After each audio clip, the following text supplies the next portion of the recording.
요즘 서울 아파트 시장은 다시 불이 붙었습니다.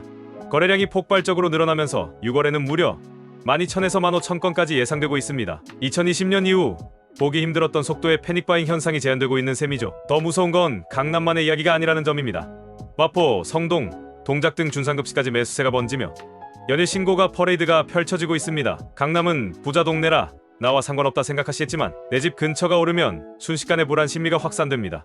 정부가 꺼내든 토지거래가구역 카드는 사실 임시방편일 뿐입니다. 규제는 잠깐 숨고르기를 만들 뿐 수요 자체를 없애지는 못합니다.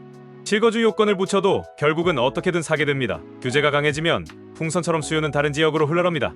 그래서 토지거래가구역은 밴드에이드 처방에 가깝다고 보셔야 합니다. 과거를 돌이켜보면 흐름이 똑같습니다. 노무현, 문재인 정부 시절 집값 폭등을 기억하실 겁니다.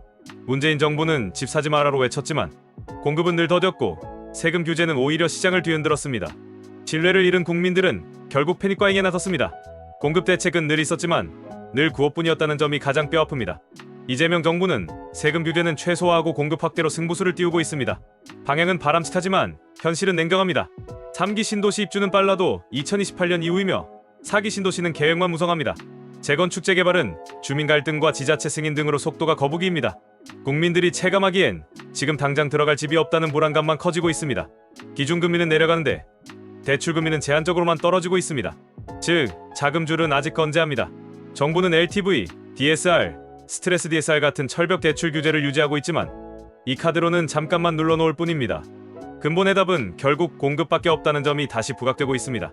정부가 가만히 있을 리가 없습니다. 마포, 성동, 용인, 수지 등이 조정 대상 지역으로 재지정될 가능성이 높습니다.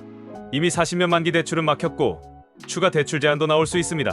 하지만 대출 규제만으로는 불안을 잡기 어렵습니다. 오히려 실수요자만 더 불안해질 가능성이 큽니다. 부자들도 요즘은 상가, 지식산업센터 대신 똘똘한 한 채로 몰리고 있습니다. 갭 투자는 사라지고 현금을 들고 서울 핵심 아파트 한 채에 올인하는 모습이 자주 보입니다. 규제를 피하기 위한 안전자산 몰빵 전략이죠. 문제는 안정에서 차이입니다. 정부가 말하는 집값 안정은 상승률 둔화입니다. 그러나 국민이 원하는 안정은 가격 하락입니다. 정부는 급격한 가격 하락을 원하지 않습니다. 건설사와 은행 부실로 이어질 수 있기 때문입니다. 이 인식 차이가 신뢰를 흔들고 있습니다. 공급이 당장 풀리지 않아 불안은 지속될 가능성이 높습니다. 매물은 적고 수요는 여전합니다. 정부가 추가 규제를 던져도 미봉책이 될 가능성이 높습니다. 결국 시장을 장기적으로 안정시키는 길은 공급 확대와 신뢰 회복뿐입니다. 그때까지는 집값 상승 파도가 이어질 수 있습니다.